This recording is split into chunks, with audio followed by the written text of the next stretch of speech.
Hello everybody and welcome to my YouTube channel. In today's video we are going to be doing Townie Makeovers, which will become a series kind of on my channel with the Sims that I can do until I get more packs. Today we are going to be doing the Goth family and I'm starting off with Mortimer Goth.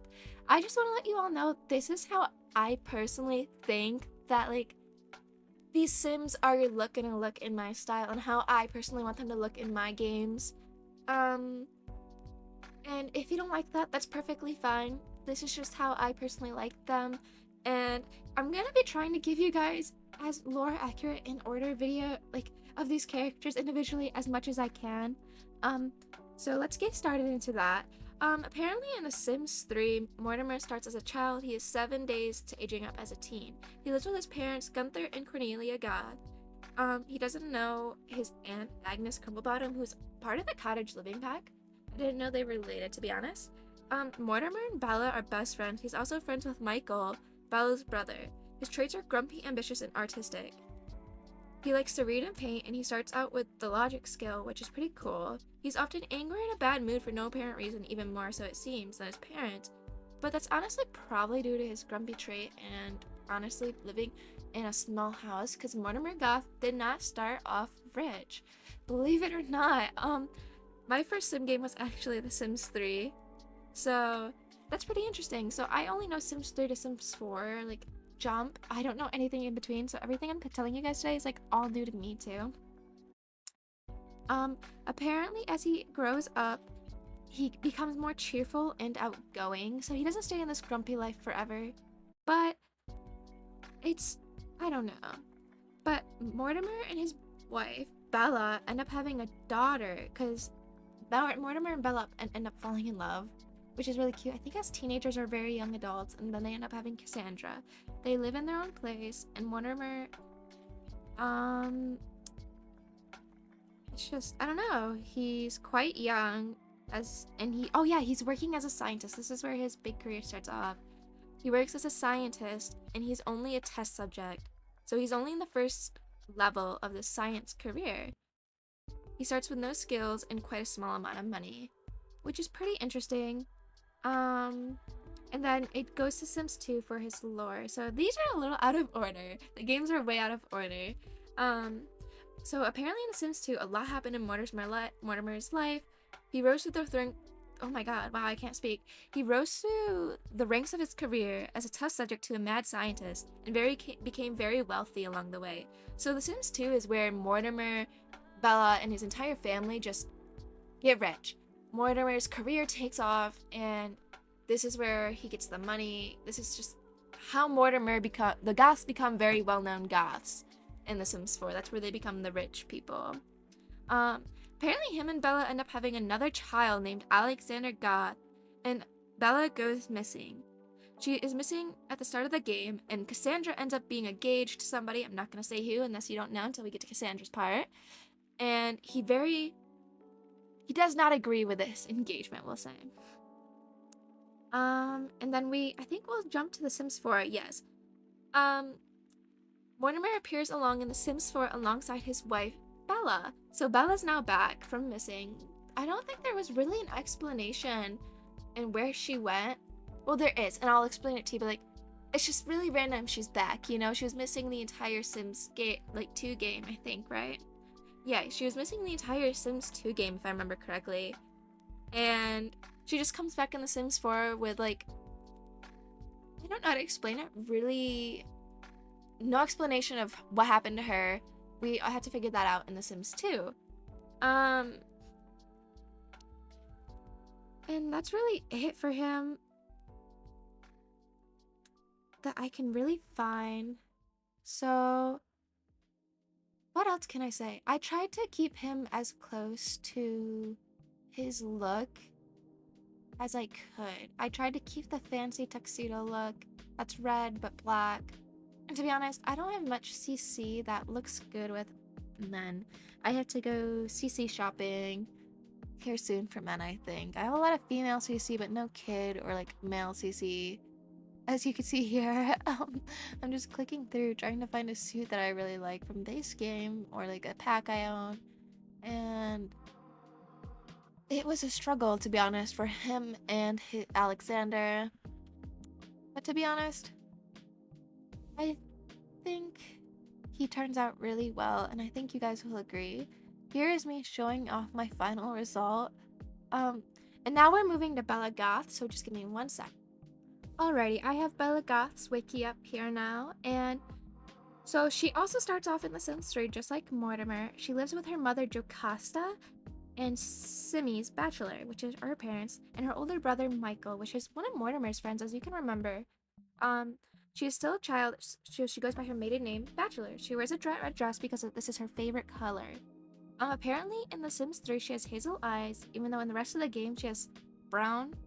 When she grows up, she looks different from the adult version of her in The Sims 2. Her lips are way thinner and her eyes are much bigger, which is very interesting to me because she has pretty big eyes in The Sims 4. But maybe like The Sims 2 and The Sims, they're different, but they also were lower quality than The Sims 3 and Sims 4. So I had to just say I have a new kitten, Mushroom. So if you hear anybody playing in the background, it's him and Suki. Okay, sorry, I got off track. Bella and Mortimer Goth are best friends. Her traits are good, brave, and lucky. She attends elementary school and is a very good student. She is also gothic, slightly gothic, which you could tell by her playroom being decorated with skulls, which may hint why she married Mortimer.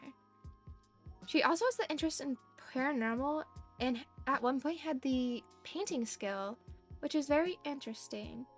Bella has a good relationship with her family, and she is a good girl and is like the best dressed girl around the town.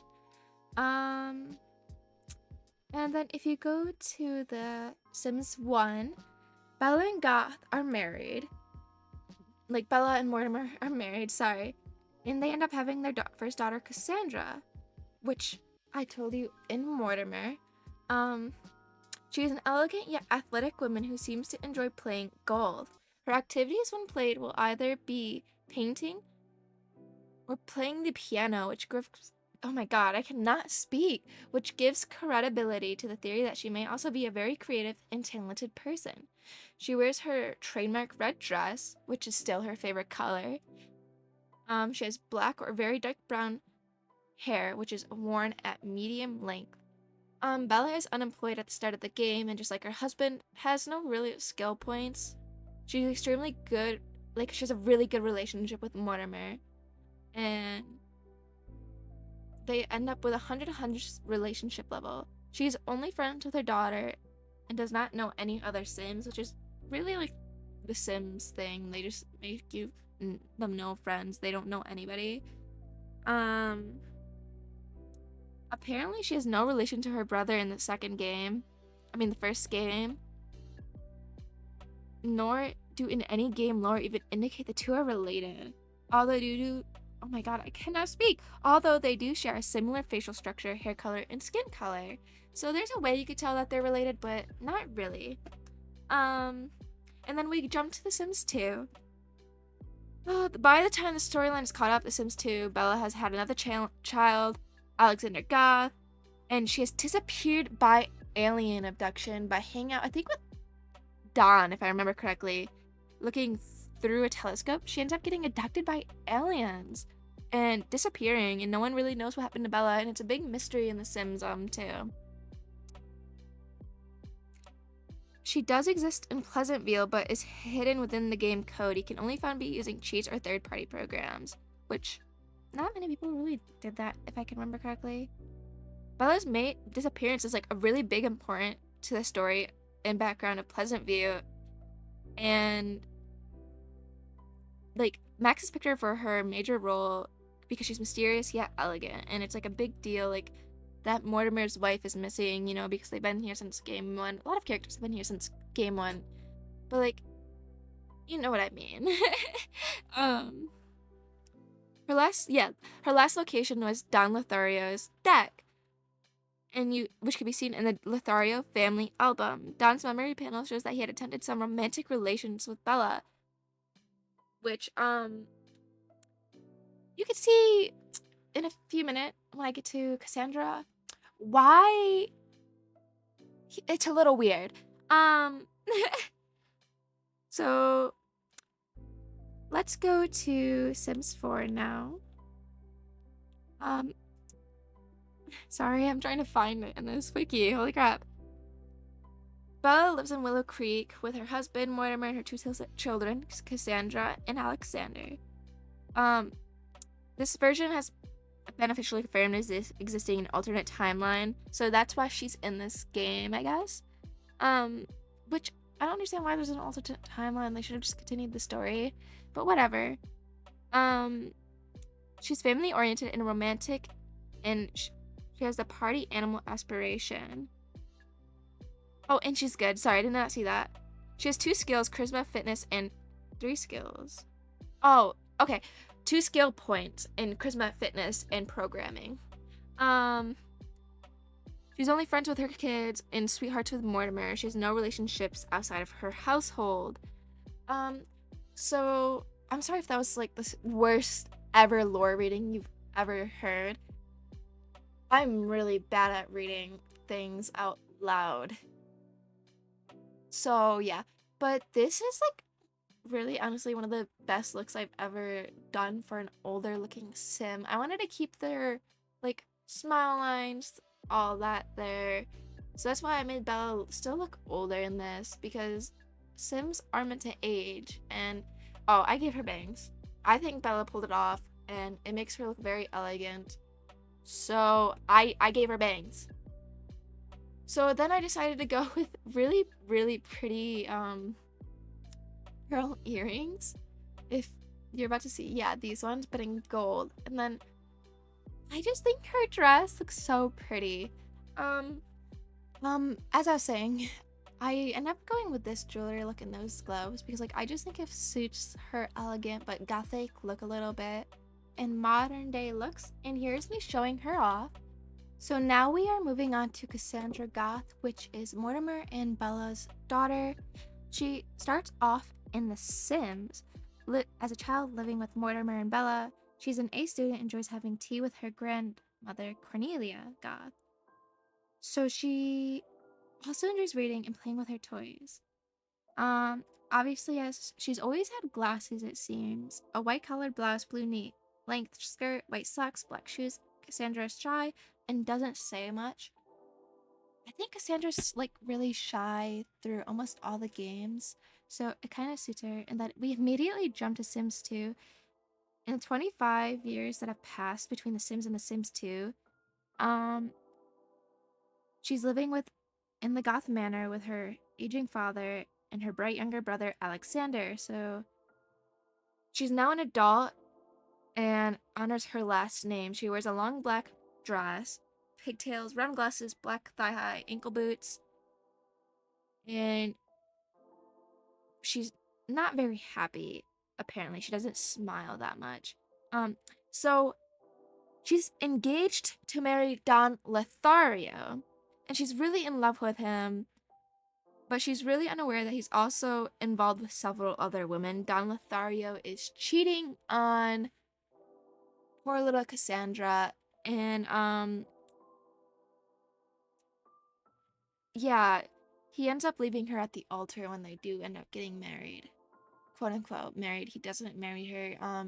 He leaves her at the altar all by herself, which is sad. She deserves so much more. She is very unaware that her neighbor has a crush on her, Darren. And due to Darren's love for Cassandra, there's a chance he may flirt with her, making her fall in love with him if Cassandra is engaged. But she would be cheating on Don, which personally I would never really want to cheat on anybody in The Sims. It's just kind of sad. But like, she deserves someone that actually loves her and is not going to use her. She's so pretty. She also works in the science career because of her father, Mortimer. She's a field researcher, and she is an adult. Obviously, she's shy, neat, and occasionally playful. She likes the piano and reading. Sandra just wants to have a family and live a normal life, which honestly, I don't blame her. And then we are going to jump straight into The Sims 4. Cassandra's now a teenager in The Sims 4. She wears black pigtails, which I kept those. Black and gray check shirt and gray and white knee-high socks with black boots and white laces. Sorry, she's only friends with her parents, and she has the musical genius aspiration, and only friends with her brother. She has no relationship outside of her household. That's literally The Sims 4 for you, though. Genuinely, there's nothing really... really, you don't meet anybody unless you play that family. She's creative and gloomy, and she has the muser bonus trait. Apparently she has a lighter skin than previous incarnations of the character, and there's a much smaller age gap between her younger brother than there was in The Sims 2. So yeah, it's whatever. And that's really all the lore I can personally find right now. So with Cassandra, I kind of wanted to go for like, I don't know how to explain it, an emo alternative look. I just kind of want to go with something like fun but gloomy. I just don't know how to explain this. Oh boy, I just really wanted to go with something that kind of doesn't fit the family, because she's not really like the others. She just wants to live a normal life and wants to find love and all that, which is kind of sad that happens to her in her adulthood. Screw Don, by the way. This is a Don hate club, no matter how attractive you guys think he is. We hate Don here. I was really honestly struggling to find shoes or an outfit I like for her. A lot of my CC was clashing with clothes on her, and it was just a pain in my butt. As you can see, like, the fishnets I wanted to put on her were glitching out her skirt, so I had to go find another one, which I quickly found one, but I couldn't find it in black plaid, so I ended up going with pink plaid. I like it, so yeah, that's really all I have to say. I really liked it, and I think I try adding stuff to her, but it glitches out her eyelashes, so I end up just not going with it. It was like no big deal to me, but I really just wanted to add more to her, but I couldn't. I tried maybe gloves, but I was like, oh, that kind of looks stupid, because you can't see her nails. So I was like, oh, maybe we could try the see-through gloves that I tried on, but they also looked stupid. And then I think I scrolled trying to find the same exact pairs I put on Bella, but not different type. You couldn't see them, so I was like, whatever. And then I just end up showing her off here, and that's really all for her. I am now moving on to Alexander Goth, which is the son of Bella, Mortimer, and the sibling of Cassandra Goth. I really can't find much on him other than he appears in The Sims 2 and lives with his father and sister in Pleasant View, and they have a huge age gap. Apparently he's very intelligent for his very young age, just like Mortimer, and he enrolls him in a private school. Mortimer ends up being an elder when he is born, or like at least an adult a few days before he's an elder when he's born, because if you look through the family photos, you can see Cassandra holding him as a baby while she's a teenager, and Mortimer is still an adult. So it's theorized that he is born right before he ages up. And then if you go to The Sims 4, he is a child, and he's a grade C student. He carries a homework book in his inventory, obviously. He's creative. He has a creative, mental, motor, and social skills. He's friends with his parents, and that's really it, and his sister, and no relationship out of the house. He has the whiz kid aspiration. Alexander and his family were given an official makeover. So this is what I'm doing, is the official makeover. So this version of Alexander is much closer to Cassandra than he was in The Sims 2, and his parents are just turning at the beginning of the adult stage, and Bella is her turn, so he's now part of her life, as he was in the second game. He could remember her only a slight bit, but Mortimer tells him that he's remembering wrong because he swears to God Bella taught him how to speak, but Mortimer tells him, I'm the one that taught you all your skills when you were a kid, so I don't know where you're recalling this from. But as you can see, I really didn't have much CC for him, so this is really the final look I gave him. And yeah, that's really it for today, guys. I really hope you enjoyed the lore. I tried to talk, and that's it. Bye.